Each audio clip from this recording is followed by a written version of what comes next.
إن الحمد لله والصلاة والسلام على رسول الله وعلى آله وصحبه أجمعين أما بعد أعوذ بالله من الشيطان الرجيم أفحكم الجاهلية يبغون ومن أحسن حكما لقوم يوقنون وقال النبي صلى الله عليه وسلم عن ابن مسعود رضي الله عنه قال قال رسول الله صلى الله عليه وسلم ليس منا من ضرب الحدود وشق الجيوب ودعا بدعوى الجاهلية رواه البخاري مسلم عن ابن عمر رضي الله عنه قال قال رسول الله صلى الله عليه وسلم من تشبه بقوم فهو منهم رواه أبو داود بسند صحيح শ্রদ্ধেয় আজকের এই মহতী সভার সম্মানীয় সঞ্চালক, উপবিষ্টীয় অন্যান্য মুরব্বীগণ, উপস্থিত আমার প্রিয় বন্ধু, দীর্ঘদিনের ক্লাসমেট আব্দুল্লাহিল কাফি ভাই, একসাথে আমরা ক্লাস 9 থেকে বিএড করা পর্যন্ত একই ক্লাসের বন্ধু আমরা। আরও উপস্থিত রয়েছেন কচিকাচারা, পর্দার আড়াল মা ও বোন, আপনারা অবগত আছেন আজকে আমাদের এই বৈঠকে আমাকে যে বিষয় দেওয়া হয়েছে সেটি হচ্ছে জাহিলিয়াতের কবলে মুসলিম সমাজ। এই বিষয়ের উপরে আমরা অতি গুরুত্বপূর্ণ এবং তাত্ত্বিক এক পর্যালোচনা আপনাদের সামনে পেশ করার চেষ্টা করব ইনশাআল্লাহ। ওমা তাওফীকি ইল্লা বিল্লাহ আলাইহি তাওয়াক্কালতু ওয়া ইলাইহি উনীব। সম্মানীয় উপস্থিতি, আজকের এই সভা জালসা নয়। জালসাতে জালসাই হয়, আলোচনা খুব কম হয়, ব্যতিক্রম।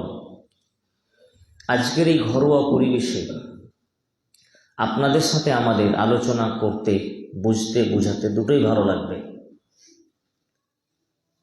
যেহেতু আলোচনা কোরআন সুন্নাহর আলোকে হবে, তাই আপনাদেরকে সূচনায় বলবো যে আপনারা একাগ্রতার সাথে, ধীরস্থিরতার সাথে, অন্যদিকে ধ্যান মন না দিয়ে শুধু আমার কথার প্রতি খুব খেয়াল করে কথাগুলো শুনবেন। ইনশাআল্লাহ এই আলোচনা আমাদের কিছু না কিছু উপকার করবে ইনশাআল্লাহ। আলোচ্য বিষয় হচ্ছে জাহিলিয়াতের কবলে মুসলিম সমাজ,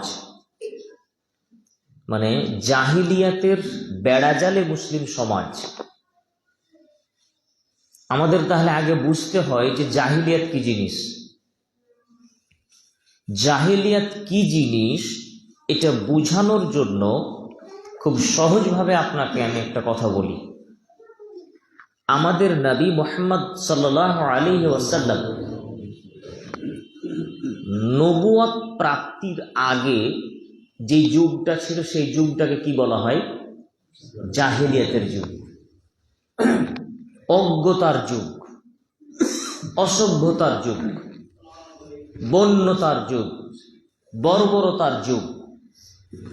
আমাদের নবী মুহাম্মদ সাল্লাল্লাহু আলাইহি ওয়াসাল্লাম নবী হওয়ার পূর্বের যে সময়, এটাকে জাহিলিয়াতের যুগ বলা হয়। কেন জাহিলিয়াতের যুগ? কেন? ওরা কি লেখাপড়া জানতো না? জানতো তো।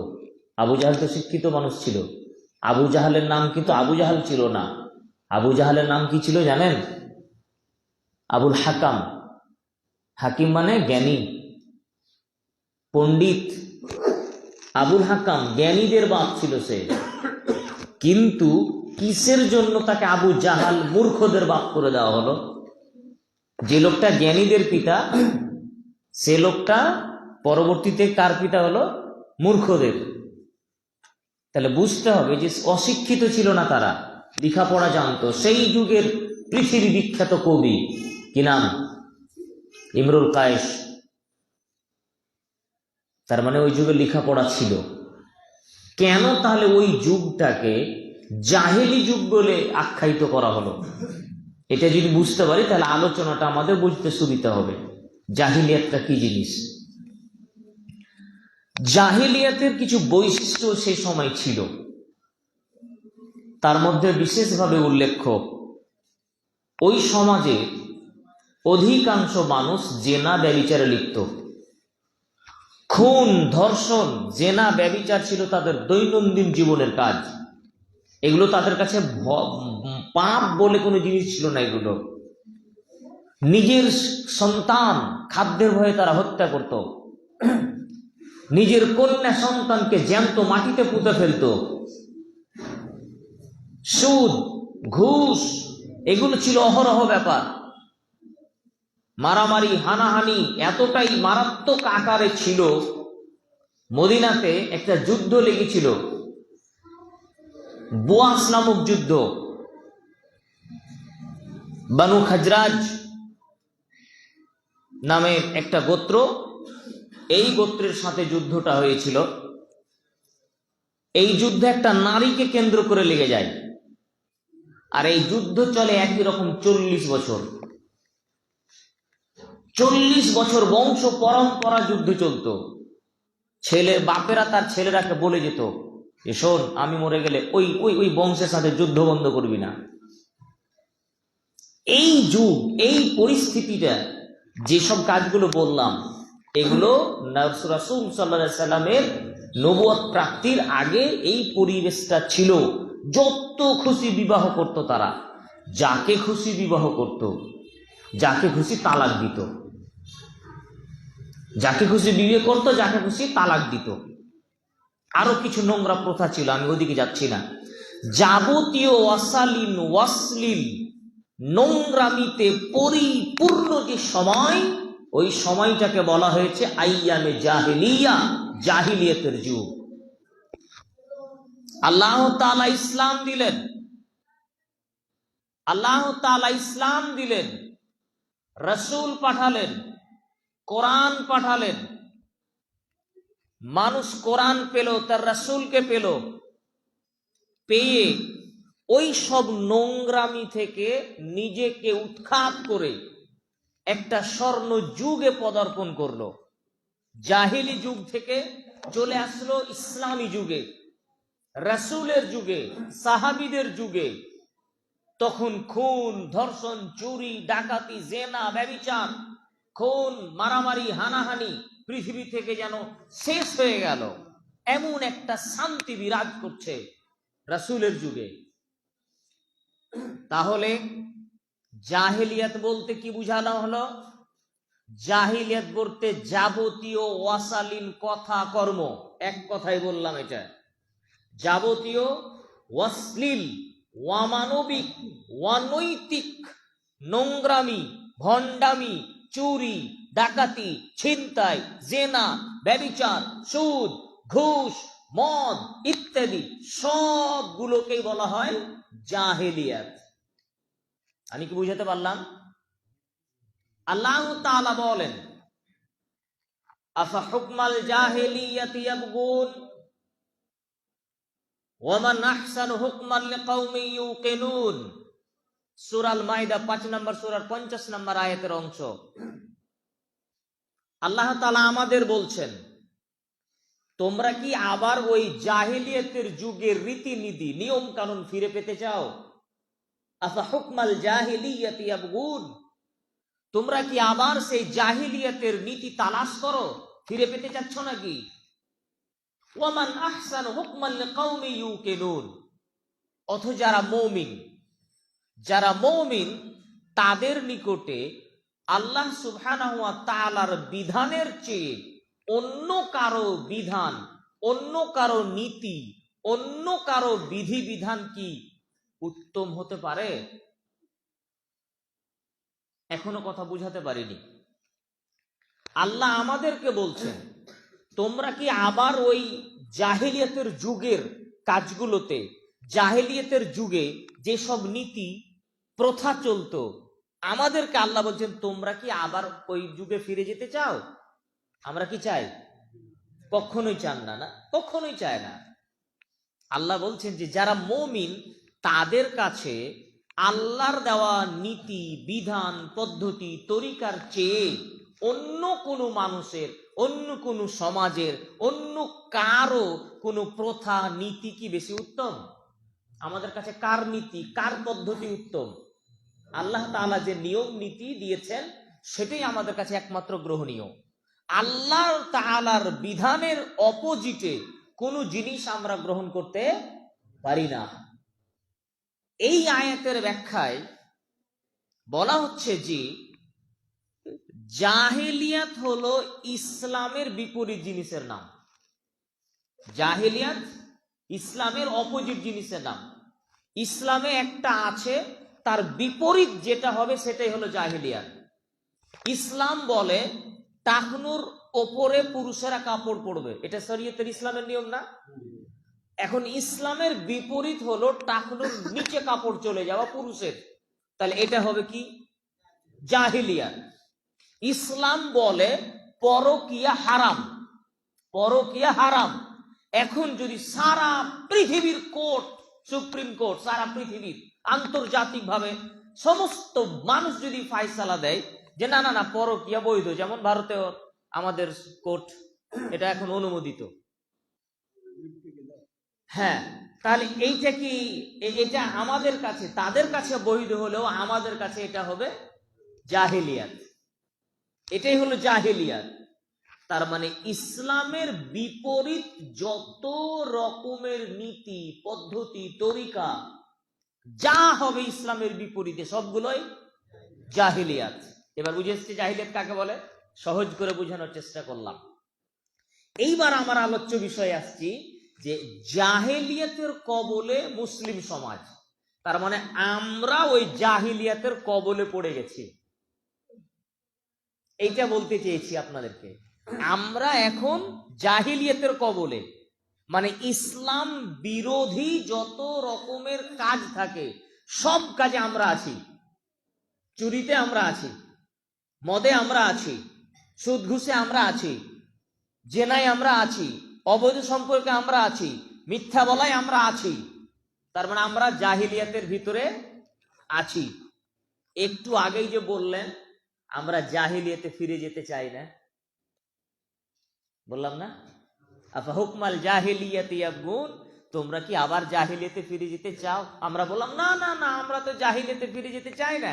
কিন্তু যখন দেখালাম তখন দেখছেন যে আমি আর আপনি সবাই জাহিলিয়াতে। বললাম মুখে জাহিলিয়াতে ফিরে যেতে চাই না, কিন্তু বাস্তবে আছি। হয়তো আমি নামাজ পড়ি, হয়তো আমি দাড়ি রেখেছি, মাথায় টুপি আছে ঠিক, হজও করেছি, আরো কিছু করি, কিন্তু আমিও জাহিলিয়াত থেকে বাঁচতে পারিনি, বেঁচে থাকতে পারিনি।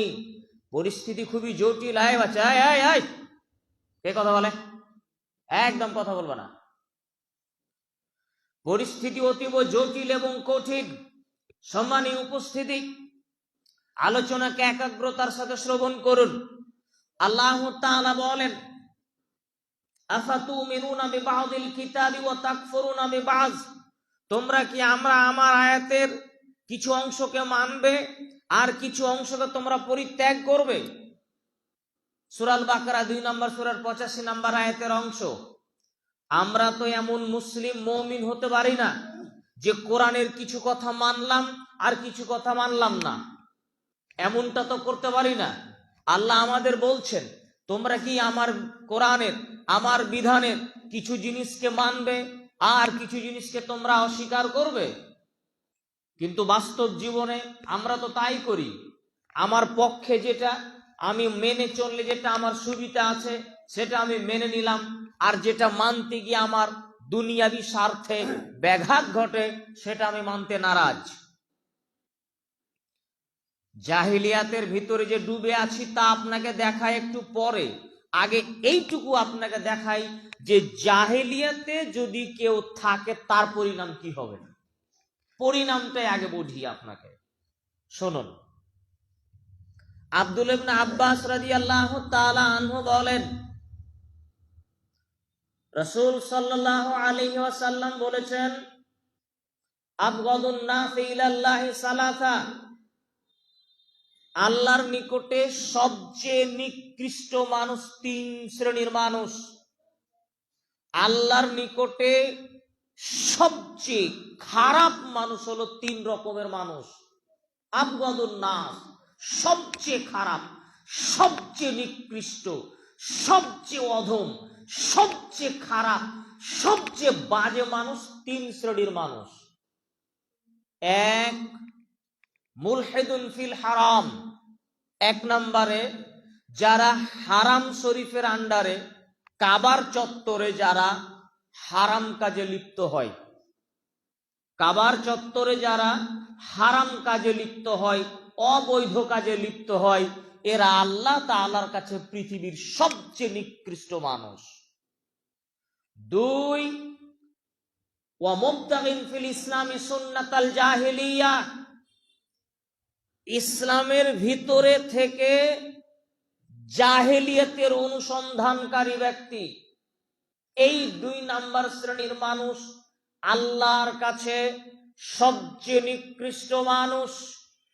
তিন, ওয়া মুতালিবিন দাম ইমরিইম বিগাইরি হাক্কিহি, তিন নম্বরে ওই লোকটা, যে লোকটা অন্যায়ভাবে কোনো মানুষকে হত্যা করতে চায় বা হত্যা করে। এই তিন শ্রেণীর মানুষ আল্লাহ তাআলার কাছে সবচেয়ে নিকৃষ্ট, সবচেয়ে খারাপ, সবচেয়ে নিকৃষ্ট, সবচেয়ে খারাপ। সহিহুল বুখারী হাদিস নাম্বার 6882। সম্মানীয় উপস্থিতি, অত্র হাদিসের দিকে একটু লক্ষ্য করুন।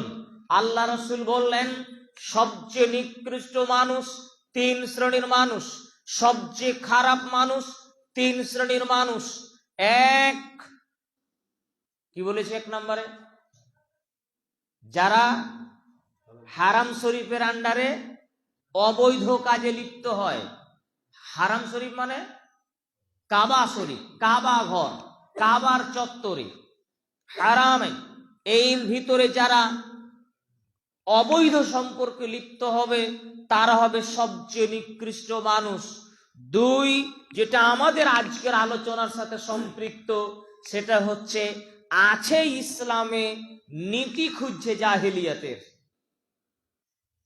আছে ইসলামের ভিতরে কিন্তু নীতি খুঁজে জাহেলিয়াতের। না, বুঝাতে পারিনি। আপনি মুসলমান, অবশ্যই মুসলমান। আমি মুসলমান, হ্যাঁ অবশ্যই মুসলমান, কিন্তু মুসলিম থাকার পরেও, ইসলামের ভিতরে থাকার পরেও আমি চলতে চাই আমার প্রথা, আমার নীতি, আমার তরিকা, আমার আদর্শ, আমার অভ্যাস, আমার স্বভাবগুলো ওই জাহিলিয়াতের যুগের বা ইসলাম বিরোধী যেগুলো, ওইগুলো আমি মানতে চাই। আছে কিন্তু মুসলমান, আছে কিন্তু ইসলামের ভিতরে কোরআন হাদিস মানি, কিন্তু বলি যে কোরআন হাদিসটাই কি আর শুধু মানলে হবে? কোরআন হাদিস দিয়ে কি আর এত কিছু চলা যায়? এভাবে কি আর কোরআন হাদিস মানা যায়? মানুষ এভাবে বলে। আল্লাহ কোরআন হাদিস মানার জন্যই দিয়েছেন। মানুষ মানতে পারবে না এমন কোনো বিধান আল্লাহ দিবেন না, দিতে পারেন না। মানুষ যেগুলো মানতে পারবে সেগুলোই আল্লাহ দিয়েছেন, অসাধ্য কিছু দিবেন না। তো আল্লাহ রাসূল সাল্লাল্লাহু আলাইহি সাল্লাম বলছেন যে আল্লাহ তাআলার কাছে দ্বিতীয় নম্বরে সবচেয়ে নিকৃষ্ট শ্রেণীর মানুষ হচ্ছে তারা যারা ইসলামের ভিতরে থেকে জাহেলিয়াতের অনুসন্ধান করে। এটি কি আমরা করি? অবশ্যই করি, অবশ্যই করি। ইসলামের ভিতরে থেকে জাহেলিয়াতের অনুসন্ধান মানে জাহেলি যুগের নীতি পদ্ধতি, ইসলাম বিরোধী যত নীতি পদ্ধতি, সেগুলোতে অংশগ্রহণ করা। আব্দুল্লাহ ইবনে মাসউদ রাদিয়াল্লাহু তাআলা আনহু বলেন, রাসূল সাল্লাল্লাহু আলাইহি ওয়াসাল্লাম বলেছেন, লাইসা মিন্না, ওরা আমার উম্মত নয়। প্রথমেই তিনি নাকচ করে দিলেন, লাইসা মিন্না, ওরা আমার দলের লোক নয়, ওরা আমার উম্মত নয়। কারা কারা আমার উম্মত নয়? মান দারাবাল খুদুদা ওয়া শাক্কাল জুয়ুবা ওয়া দাআ বিদাওয়াল জাহিলিয়া। এক, যারা শোকে পড়ে নিজের দেহে আঘাত করে, নিজের গালে গালে মারে, সন্তান মারা গেছে অথবা আপন জন কেউ মারা গেছে বা কোনো বিপদ ঘটেছে, শোকে পড়ে গিয়ে নিজের হাত দিয়ে নিজের গালে গালে মারে, মাটিতে মাটিতে মারে, নিজের দেহে আঘাত করে যারা, এরা আমার উম্মত নয়। দুই, অসকাল জয়ুবা, নিজের পোশাক আশাক ছিঁড়ে ফেলে দেয় শোকে পড়ে, মাথার চুল ধরে টানে, পোশাক ছিঁড়ে ফেলে দেয়, ইত্যাদি ইত্যাদি। যারা শোকে পড়ে নিজের দেহে আঘাত করে, যারা শোকে পড়ে নিজের পোশাক ছিঁড়ে ফেলে, এরা আমার উম্মত নয়। তিন নম্বরে তিনি বললেন ওয়াদা বিদাওয়াল জাহিলিয়া, আর যারা মানুষকে জাহিলিয়াতের দিকে ডাকে, এরা আমার উম্মত নয়। যারা মানুষকে জাহিলিয়াতের দিকে ডাকে, এরা আমার উম্মত নয়। সহিহুল বুখারী হাদিস নাম্বার 1297 1298। সম্মানীয় উপস্থিতি, অত্র হাদিসের ভিত্তিতে যা আমি আপনাকে বোঝানোর চেষ্টা করছি তা হচ্ছে এই, রাসূল সাল্লাল্লাহু আলাইহি সাল্লাম নাকচ করেছেন ওরাকে যারা মানুষকে জাহিলিয়াতের দিকে ডাকে, মানে ইসলাম বিরোধী দিকে মানুষকে ডাকে। কেউ যদি বলে চলো জুয়া খেলি, চলো মদের আড্ডায় যাই, চলো আজকে এখানে ব্যভিচার করতে যাই, কেউ যদি জাহিলিয়াতের দিকে ডাকে, অবৈধ কাজের দিকে ডাকে, এটার নাম জাহিলিয়াতের দিকে ডাকা। নবী করিম সাল্লাল্লাহু আলাইহি সাল্লাম বলেন লাইসা মিন্না, ওরা আমার উম্মত নয়, ওরা আমার উম্মত নয়, ওরা আমার উম্মত নয়। ডাকা মানে এই নয় যে মুখ দিয়ে ডাকলে ডাকা হয়। সকাল ফজরের পরে নামাজ পড়ে গিয়ে আপনি চায়ের দোকানদার মানুষ, আপনি সকাল 5টায় টিভি চালু করেছেন আর ন্যাংটা মেয়েকে নাচাতে শুরু করেছেন, মুসল্লিরা মাথায় টুপি দিয়ে আপনার দোকানে সেই সমস্ত সিনেমা গান বাজনা দেখতে শুরু করলো। আপনি কাউকে এসে বলেননি এসে এসে আমার দোকানে চা খেয়ে দাও, মুখে বলেনি ঠিকই, কিন্তু টিভি চালিয়ে আপনি দাওয়াত দিচ্ছেন যে আয় আমার দোকানে, আয় আর এই অশ্লীলতা দেখ। এটা ডাকা হলো না? অবশ্যই ডাকা হলো। তার মানে এটা জাহিলিয়াতের দিকে মানুষকে ডাকা, জাহিলিয়াতের দিকে মানুষকে আহ্বান করা। আর এটা তো হাউসনগর লক্ষ্মীনগর, টিভি না হলে চায়ের দোকান চলে না। এটা তো আমি ভালো করে জানি, কারণ আমি এতটুকু বয়স থেকে তো আপনাদের গ্রামে আসি। সম্মানীয় উপস্থিতি, অতএব সাবধানতা অবলম্বন করুন, এভাবে সফলতা অর্জন করতে পারবেন না। নবী করিম সাল্লাল্লাহু আলাইহি সাল্লামের ভয়ঙ্কর কথা তিনি নাকচ করে দিলেন। জাহিলিয়াতের দিকে মানুষকে কেউ ডাকে তাহলে সে আমার উম্মত নয়। অতএব এই বাণী যেন আপনার কর্ণ করে থাকে, নিজেকে সতর্ক এবং সাবধানতা অবলম্বন করে চলার চেষ্টা করুন। সম্মানীয় উপস্থিতি, আরো একটা ভয়ঙ্কর কথা আপনাকে বলি। হারিস আল আসরি রাদিয়াল্লাহু তাআলা আনহু বলেন, রাসূল সাল্লাল্লাহু আলাইহি ওয়াসাল্লাম বলেছেন, মানি দাওয়া বিদাওয়াল জাহিলিয়া, শোনো পৃথিবীর মানুষ, যে কেউ মানুষকে জাহেলিয়াতের দিকে ডাকবে, যে কেউ মানুষকে জাহেলিয়াতের দিকে ডাকবে, এর পরিণামটা আল্লাহ রাসূল বলছেন ফাইন্নাহু মিন জুসা জাহান্নাম, সে হবে জাহান্নামের ইন্ধন, জাহান্নামের লোকড়ি। আরে জাহান্নাম তো যাবে, এটা কথা বলছেন না, তিনি বলছেন কেউ যদি মানুষকে জাহেলিয়াতের দিকে ডাকে সে হবে জাহান্নামের লোকড়ি। লোকড়ির কাজ কি? লোকড়ি এমন একটা বিষয়, লোকড়িকে যদি আপনি আগুনে ফেলেন তাহলে সে নিজে দাও দাও করে জ্বলে, আর যদি ওই জ্বলন্ত লোকড়ির উপরে আর একটা কিছু দেন তাকেও পুড়ায়, নিজেও পুড়ে অন্যকেও পুড়ায়। লোকড়ি নিজেও পুড়ে অন্যকেও পুড়ায়, নিজেও জ্বলে অন্যকেও জ্বালায়। নবী করিম সাল্লাল্লাহু আলাইহি সাল্লাম বললেন, কেউ যদি মানুষকে জাহেলিয়াতের দিকে ডাকে তাহলে সে হবে জাহান্নামের লোকড়ি, সে হবে জাহান্নামের লোকড়ি, ইন্ধন। মানে তাকে আল্লাহ জাহান্নামে ফেলবেন, আর সে যখন দাউ দাউ করে জ্বলবে তার জ্বলন্ত আগুনে আরো কাউকে ফেলা হবে, সে নিজেও জ্বলবে, অন্যকেও জ্বালাবে। এটা ভয়ঙ্কর ব্যাপার। কাইলা ইয়া রাসূলুল্লাহ, সাহাবীগণ জিজ্ঞাসা করলেন, আল্লাহ রাসূল, ওয়াইন সামা ওয়া সাল্লা, ওই লোকটা যদি নামাজ পড়ে রোজা রাখে তবুও কি সে জাহান্নামের লোকড়ি হবে? সে যদি রোজা রাখে নামাজ পড়ে তবুও কি সে জাহান্নামের লোকড়ি হবে? যে লোকটা মানুষকে জাহেলিয়তের দিকে ডাকে সে যদি নামাজ পড়ে রোজা রাখে তবুও কি জাহান্নামের লোকড়ি হবে? কথা কি বুঝতে পারছেন? যে লোকটা জাহেলিয়তের দিকে মানুষকে ডাকছে, তো এখানে আর একটা কথা বলেনি, আচ্ছা যে লোকটা নামাজ পড়ে রোজা রাখে তাহলে সেও মানুষকে জাহেলিয়তের দিকে ডাকতে পারে? হাজার মানুষ নামাজ পড়ছে কিন্তু লটারি বিক্রি করছে, নামাজ পড়ছে কিন্তু লটারি বিক্রি করছে, নামাজ পড়ছে কিন্তু এখনো তার বিড়ি মুখ থেকে ছুটেনি, নামাজ পড়ে ঠিক কিন্তু নানা রকম অশ্লীলতা এখনো ডুবে আছে। এই লোকটাই, সে নামাজ পড়ে ঠিক কিন্তু সে নিজেও এখন জাহিলিয়তের ভিতরে আছে। আছে শুধু আছে নয়, বরং সে মানুষকে এই কাজের দিকে দাওয়াতও দেয়।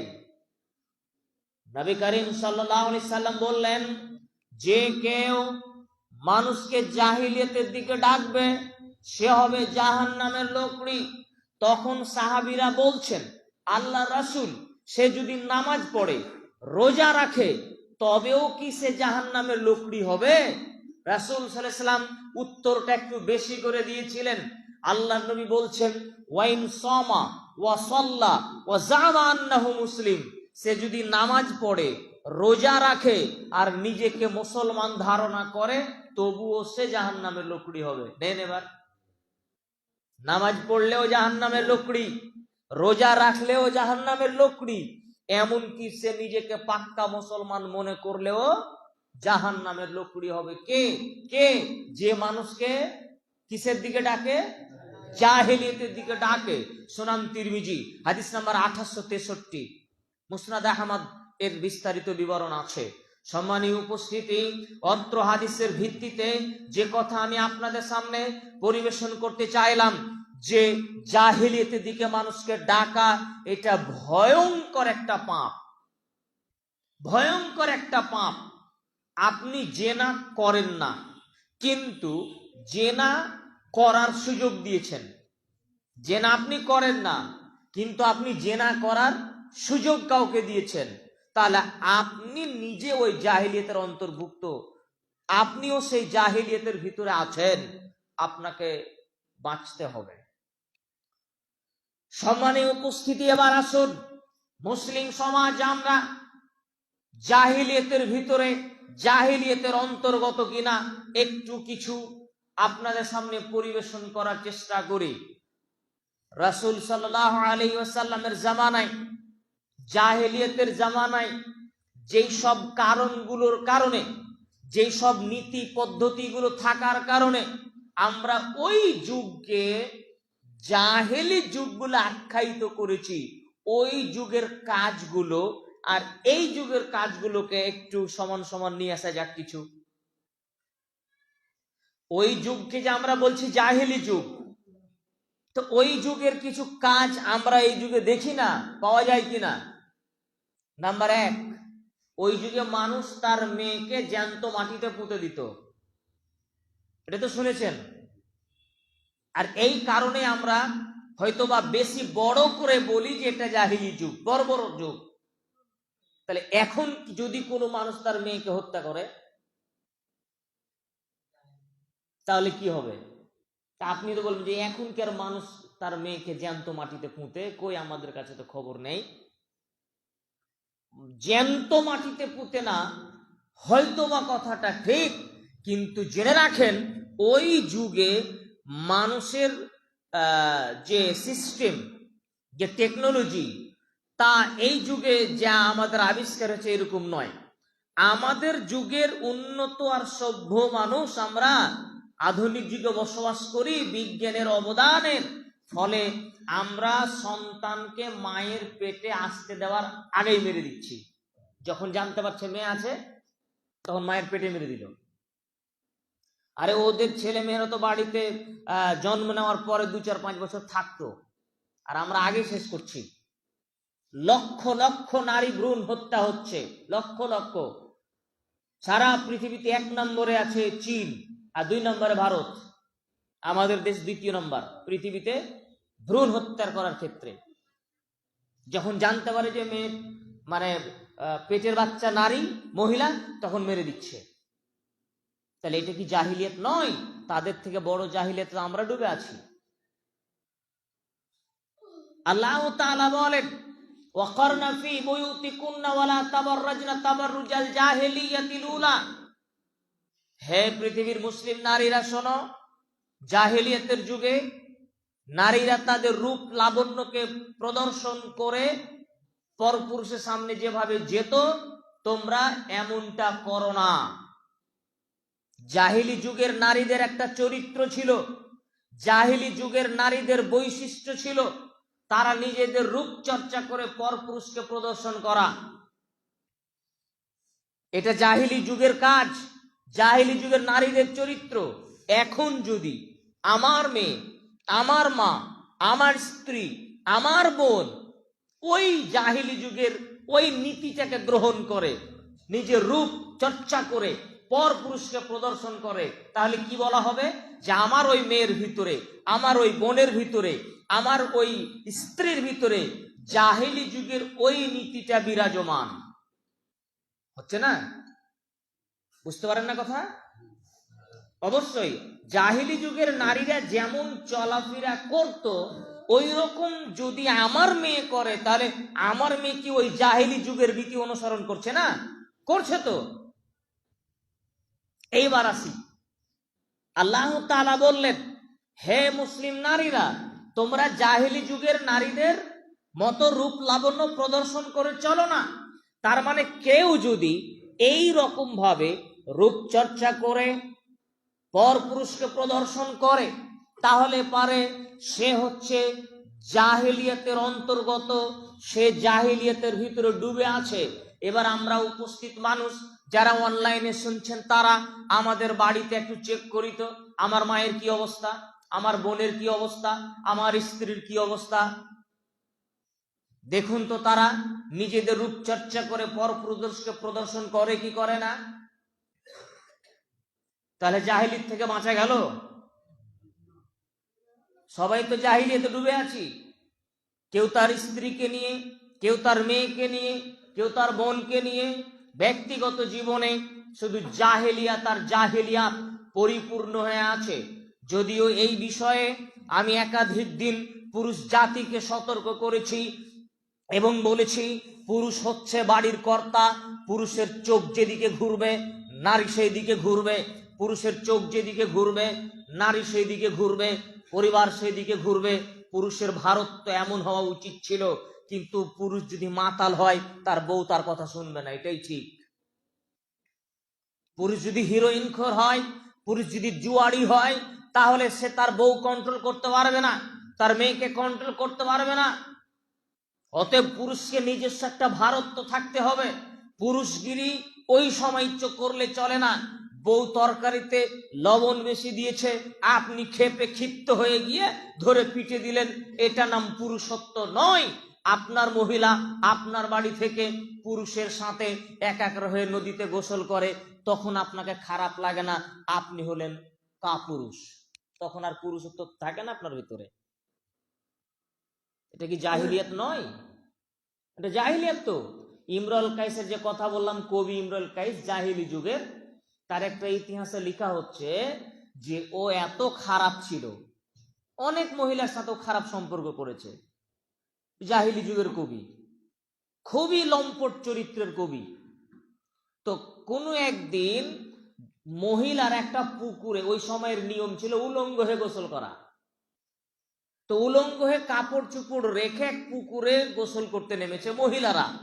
আর এই লম্পট কবি কি করেছে, সব মহিলার কাপড় নিয়ে গিয়ে গাছে চেপে গেছে, কাপড় যেটি রাখা ছিল। এবার মহিলারা দেখছে সে কাপড় নেই, তখন সে উপর থেকে গাছ থেকে বলছে কাপড় আমার কাছে, একে একে আয় আর কাপড় নিয়ে যা। এই চরিত্রের নোংরা স্বভাব ছিল ওই জাহিলি যুগের মানুষদের। জাহিলি যুগের মানুষদের এই চরিত্র ছিল। আজকে আপনার বোন, আপনার মেয়ে, আপনার স্ত্রী ভিজা কাপড়ে নদীর ঘাট থেকে উঠে আসে, শত পুরুষ তার অঙ্গ প্রত্যঙ্গ অনুভব করে? যদিও কথাটা গায়ে কাটার মতন লাগছে, যদিও কথাটা গায়ে কাঁটা দেওয়ার মতো লাগছে, নদীর ধারে বাড়ি, টিউকলে পানি উঠতে কষ্ট হয়, আর কিছু তাই বাধ্য হয়ে যেতে হয়। তারপরেও বলবো আপনি পুরুষ মানুষ, বালতিতে পানি এনে দিয়েন, ঘাটে পাঠায়েন না। বালতিতে পানি এনে দিয়েন, গোসল না করে বসে থাকা ভালো, নদীতে গোসল করা ভালো নয় পর পুরুষের সাথে একাকার হয়ে। চরমতম জাহেলিয়াত, চরমতম নোংরামি, অসভ্যতা, বেহায়াপনা, নির্লজ্জতা। যদি কেউ এই বক্তব্য শোনার পরেও তার পরিবারকে কন্ট্রোল করার চেষ্টা না করে, তার জন্য দুটি হাদিস পরিবেশন করার চেষ্টা করছে, শুনুন একটু। দেখেন পরিবারকে কিভাবে কন্ট্রোল করবেন, তার একটা ছোট্ট উদাহরণ পেশ করি। আয়েশা রাদিয়াল্লাহু তাআলা আনহা বলেন, আমরা একদা আল্লাহ রাসূল সাল্লাল্লাহু আলাইহি ওয়াসাল্লামের সাথে কোন একটা সফরে গেছিলাম। সফর থেকে ফিরে আসার সময় আমার গলা থেকে আমার মালা, হারটা কোথায় হারিয়ে গিয়েছিল। আয়েশা রাদিয়াল্লাহু তাআলা আনহার গলার মালা কোথায় পড়ে গিয়ে হারিয়ে গিয়েছে। তখন সাহাবীগণ সেই মালা খুঁজতে ব্যতিব্যস্ত হয়ে গেলেন, কারণ রাসূল সাল্লাল্লাহু আলাইহি ওয়াসাল্লামের স্ত্রী আম্মাজান আয়েশার মালা তো সবাই তো খুঁজবেই। সব সাহাবীগণ মালা খুঁজতে ব্যতিব্যস্ত হয়ে গেলেন। মালা কোথায়, মালা কোথায়? মালা এমন জায়গায় পড়েছে, ওই মালার উপরে উট বসে গেছে, উটের পেটের নিচে আছে মালা। আর কি কেউ খুঁজে পায়? কেউ আর খুঁজে পায় না। এই করতে করতে অনেক সময় নষ্ট হয়ে গেল।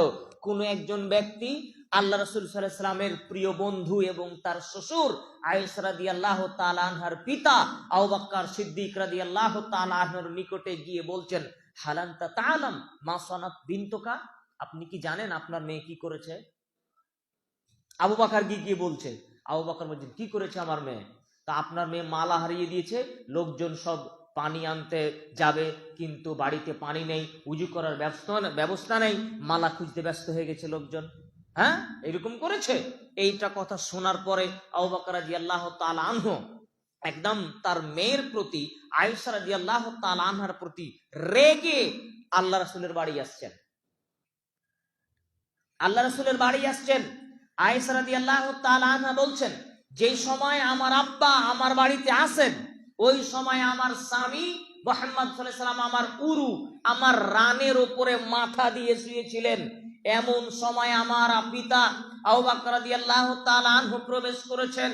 এসে কোনো কথা নয়, ফালাকাদানি লাকদাতান শাদীদা, এসে জোরে একটা ঘুষি মেরে দিয়েছেন আমার কোমরে। কে মারলেন? আবু বকর রাদিয়াল্লাহু তাআলা আনহু। কাকে মারলেন? আয়েশা রাদিয়াল্লাহু তাআলা আনহাকে, নিজের মেয়েকে মেরে দিলেন, জোরে একটা ঘুষি মেরে দিলেন।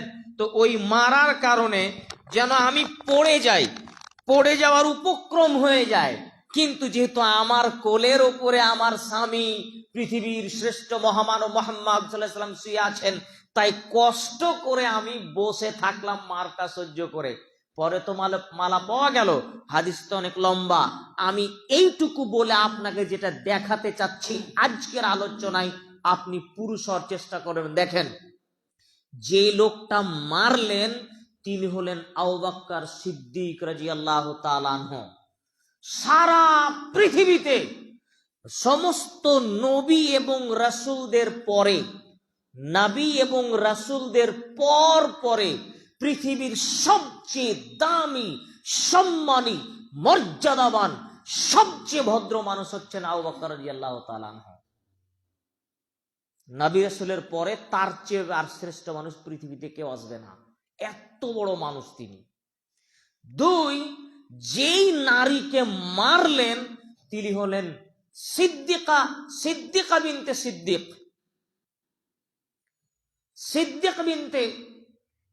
সিদ্দিকা। আয়েশা রাদিয়াল্লাহু তাআলা আনহার ব্যাপারে আল্লাহ তাআলা ওহী অবতীর্ণ করে তাকে পবিত্র ঘোষণা করেছিলেন। আল্লাহ রাসূল আয়েশার মর্যাদার বিষয়ে বলছেন যে আয়েশার মর্যাদা হলো অন্যান্য নারীদের ওপরে সমস্ত খাদ্যের ওপরে সারিদ খাদ্যের মর্যাদা। যেমন আরবদের নিকটে সবচেয়ে প্রিয় খাদ্য ছিল সারিদ খাদ্য, মাংসর ঝোলে রুটি খাওয়া, এটাকে বলা হয় সারিদ খাদ্য। আরবদের সবচেয়ে ওই সময়ের প্রিয় খাদ্য। আয়েশা রাদিয়াল্লাহু তাআলা আনহা এত বড় মুহাদ্দিসা নারী যে তিনি 2210টি 2210টি হাদিস বর্ণনা করেছেন। এত বড় পণ্ডিত, এত বড় পরহেজগার নারী, তাকে তার পিতা মেরে দিলেন। তিনি কে? নবী রাসূল নির্বিশেষে পৃথিবীর সবচেয়ে দামি সম্মানী, আদম থেকে নিয়ে কিয়ামত পর্যন্ত সবচেয়ে মহামানব মুহাম্মদ সাল্লাল্লাহু আলাইহি ওয়াসাল্লামের স্ত্রী, তাই নয় কি? তাকে মেরে দিলেন। এবার আমার দিকে খেয়াল করেন, যিনি মারলেন তিনি পৃথিবীর সবচেয়ে বড় মানুষ আবু বকর রাদিয়াল্লাহু তাআলা আনহু। যে মহিলাকে মারলেন তিনি হলেন পৃথিবীর সবচেয়ে দামি মর্যাদাপূর্ণ নারী আয়েশা রাদিয়াল্লাহু তাআলা আনহা, তাকে মেরে দিলেন। নিজের বাপে মারলেন, নিজের মেয়েকে মারলেন, হাত দিয়ে মেরেছেন, জামাইয়ের সামনে মেরেছেন। জামাই ছিল না, জামাইয়ের সামনে মেরেছেন, বিবাহদারী মেয়েকে মেরেছেন, পূর্ণ যুবতী মেয়েকে মেরেছেন। তিনি শোনেন, নিজের বাপে মেরেছেন, নিজের মেয়েকে মেরেছেন, জামাইয়ের সামনে মেরেছেন, হাত দিয়ে মেরেছেন, খোলা আকাশের নিচে মেরেছেন, পূর্ণ যুবতী মেয়েকে মেরেছেন, বিবাহদারী মেয়েকে মেরেছেন, সবচেয়ে বড় মানুষে মেরেছেন, সবচেয়ে বড় নারীকে মেরেছেন, সবচেয়ে মহামানবের স্ত্রীকে মেরেছেন। সবচেয়ে বড় মানুষের স্ত্রীকে, সবচেয়ে বড় সম্মানিতা নারীকে ভুল করে কোথায় গলার মালা হারিয়ে গিয়ে দিয়েছে, এই জন্য মেরে দিলেন। আর আপনার মেয়েটা ক্লাস 10-এ ক্লাস 12-এ পড়ে অথবা পড়াশোনা করে না, 12-14 বছর বয়স, ঢং ঢং করে উলঙ্গ হয়ে রাস্তাঘাটে চলে, এরোর সাথে যায়, নোংরামি করে বেড়ায়, আপনার চোখের সামনে দিয়ে চুস প্যান্ট পরে ঘুরে বেড়ায়, ওড়না ছাড়া ঘুরে বেড়ায়, আর আপনি একটা বাপ হিসাবে তাকে লাল চোখ দেখাতে পারেন না, ধমকও দিতে পারেন না, তো আপনি কি আসলেই বাপ? আপনি কি আসলেই পুরুষ? তা আপনার মতো পুরুষের তো মাটির উপরে থাকা উচিত নয়, মাটির নিচে থাকা ভালো ছিল তো আপনার জন্য। আবু বকর রাদিয়াল্লাহু তাআলা আনহু হয়ে যদি আয়েশা রাদিয়াল্লাহু তাআলা আনহাকে ঘুষি মেরে দিতে পারেন, তাহলে আপনি লাঠি দিয়ে আপনার পরিবারকে সোজা করবেন, লাঠি দিয়ে। রাসূল সাল্লাল্লাহু আলাইহি সাল্লাম বলেছেন, ওয়ার-রাজুলু রাইন ফি আহলি বাইতিহি, একজন পুরুষ তার পরিবারের কর্তা, রাখাল। রাখাল মানে কি? রাখাল মানে সে তার পরিবারকে পরিচর্যা করবে, দেখাশোনা করবে, হাতে লাঠি থাকে। লাঠি দিয়ে পরিবারকে সোজা করা লাগবে যদি সোজা কথা না বুঝে।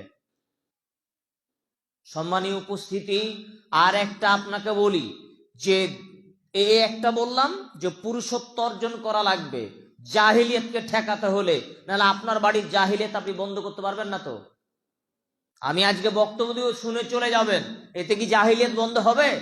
না, হবে না। তো এটা বাড়িতে প্রয়োগ করতে হবে। আজকে বাড়ি গিয়ে 144 ধারা জারি হবে, আজকে বাড়ি গিয়ে 144 ধারা জারি হবে। কাল থেকে রাস্তায় বসা বন্ধ, কাল থেকে নদীতে যাওয়া বন্ধ, একদম তাৎক্ষণিক সিদ্ধান্ত, কোনো কৈফিয়ত শোনা হবে না। পুরুষগিরি একটা ভাব থাকবে আপনার ভিতরে, কেন যে আপনি উল্টা নারী হয়ে বসে আছেন। আমাদের গ্রাম্য অঞ্চলে যারা বউকে ভয় পায়, যারা বউকে কিছু বলে না, যারা মেয়েকে ভয় পায়, বউ বেটি যদি নোংরামি করে বেড়ায় এরপরও কিছু করে না, এদেরকে আমাদের গ্রাম্য ভাষায় ভাড়ুয়া নামে চিনে না। আপনারা কি বলেন জানি না। শুনুন, আব্দুল্লাহ ইবনে উমর রাদিয়াল্লাহু তাআলা আনহু বলেন, রাসূল সাল্লাল্লাহু আলাইহি ওয়াসাল্লাম বলেছেন, সালাসাতুন কাদ হারামাল্লাহু আলাইহিমাল জান্নাহ। সময় তো শেষ, এই হাদিসটা বলে শেষ করে দিচ্ছি। সালাসাতুন কাদ হারামাল্লাহু আলাইহিমাল জান্নাহ, আল্লাহ তাআলা 3 শ্রেণীর মানুষের জন্য জান্নাত হারাম করেছেন। 3 রকম মানুষ জাহান্নামে যাবেই যাবে। আমি বলিনি, আমি কাউকে জান্নাতও পাঠাতে আসিনি আর জাহান্নামও পাঠাতে আসিনি। আল্লাহর নবী বলছেন 3 রকম মানুষের জন্য জান্নাতই হারাম। 1, মুদমিনুল খামর, যারা নিয়মিতভাবে নেশাদার দ্রব্য খায় পান করে, যারা নিয়মিত নেশাদার দ্রব্য খায় পান করে, এদের জন্য জাহান্নাম, এদের জন্য জান্নাত হারাম।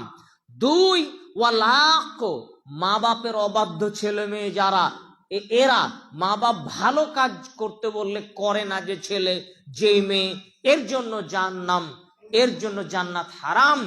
3, ওয়াদায়ুস, কাপুরুষ লোকের জন্য জান্নাত হারাম। কাপুরুষকে আল্লাযী ইউকিরু ফি আহলিল খাবাস, যেই লোকের বাড়িতে বেহায়াপনা, নির্লজ্জতা, জাহেলিয়াত প্রবেশ করেছে কিন্তু ঠেকায় না। যার মেয়ে নদীতে স্নান করতে যায়, ওই বাপ কিছু বলে না, ওর বাপ হলো কাপুরুষ। যার বউ বেটি রাস্তাঘাটে উলঙ্গ পোশাক পরে চলে, ঠেকানোর চেষ্টা করে না, এই বাপ হলো কাপুরুষ। যার বোন ফতুয়া গাইদে স্কুল কলেজে যায় কিন্তু দাদা ঠেকায় না, বাধা দেয় না, এই দাদা হলো কাপুরুষ। এরা সব জাহিলিয়াতে পরিপূর্ণ হয়ে আছে।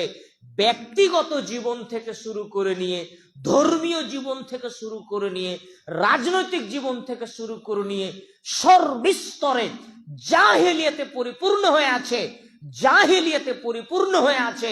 এই জাহিলিয়াত থেকে যদি মুক্তি না পেতে পারেন, পরকাল বাঁচানোর কোনো সম্ভাবনা নেই। সম্মানীয় উপস্থিতি, আপনাদের কাছে জোরালো আবেদন থাকবে, জাহিলিয়াতের কবল থেকে নিচে বাঁচানোর চেষ্টা করুন। আব্দুল্লাহ ইবনে উমর রাদিয়াল্লাহু তাআলা আনহু বলেন, রাসূল সাল্লাল্লাহু আলাইহি ওয়াসাল্লাম বলেছেন, মান তাশাব্বাহা বিকাউমিন ফাহুয়া মিনহুম, যে জাতি অন্য কোন জাতির অনুসরণ করলো সে তাদের দলভুক্ত। এটাও একটা অন্যতম জাহিলিয়াত। মুসলমানের বাচ্চারা নিজের ধর্মকে আনকমপ্লিট মনে করেছে, মুসলমানের বাচ্চারা নিজের ধর্মকে পরিপূর্ণ মনে করেনি, তাই অন্যের ধর্মের দিন পালন করতে তাকে ভালো লাগে, অন্যের ধর্মের জীবন ব্যবস্থা তাকে ভালো লাগে। এই তো কয়েকদিন আগে মুসলমানের বাচ্চা এই 1 জানুয়ারিতে পিকনিক করতে গেছিল, 1 জানুয়ারিতে আতশবাজি করেছে। কেন কেন 1 জানুয়ারিতে তোমার কি আছে? 31 নাইটে তোমার কি আছে?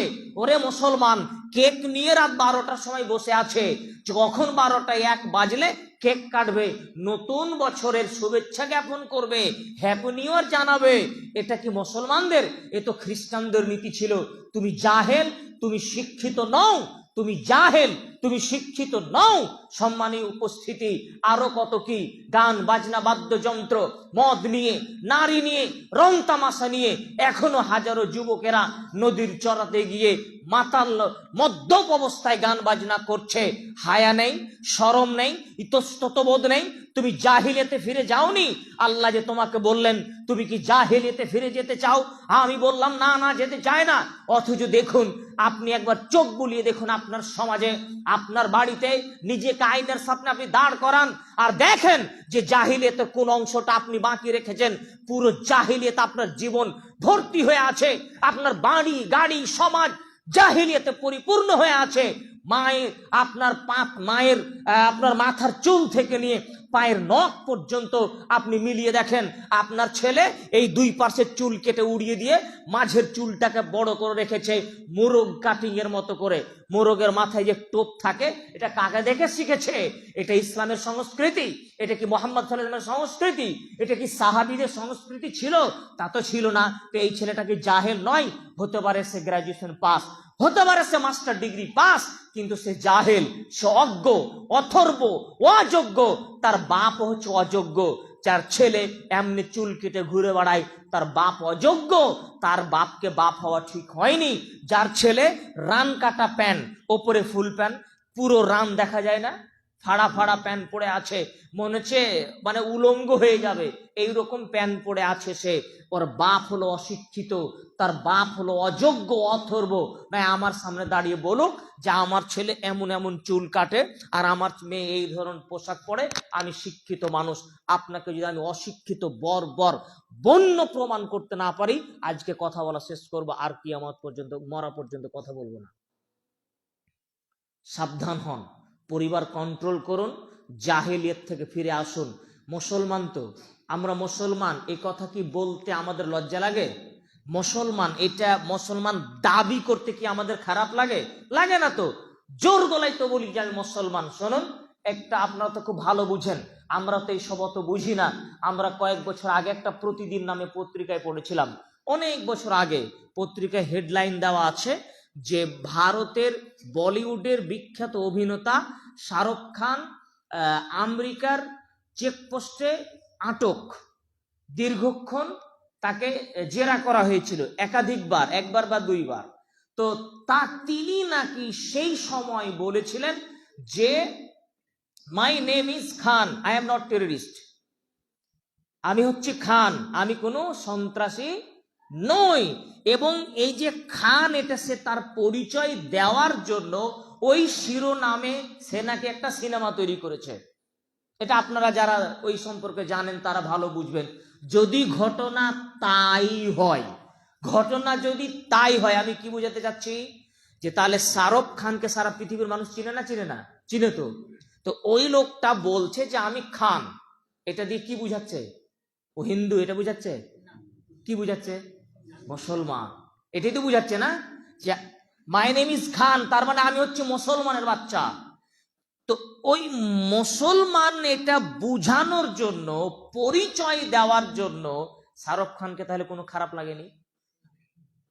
যদি খারাপ লাগতো তাহলে তো বলতো না কথাটা, না তো অন্য কিছু বলতো। তো নিজেকে খান বলে পরিচয় দিচ্ছে পৃথিবীতে, তার মানে নিজেকে মুসলমান দাবি করছে। শাহরুখ খানের মতো লোক যদি নিজেকে মুসলমান বলতে লজ্জা না পায়, আরে আপনাকে তো আপনার পাড়ার লোক সবটি চিনে না গো, আপনার গ্রামের লোক তো সবাই চিনে না, তারপরেও আপনি নিজেকে মুসলমান পরিচয় দিতে লজ্জাবোধ করেন নাকি?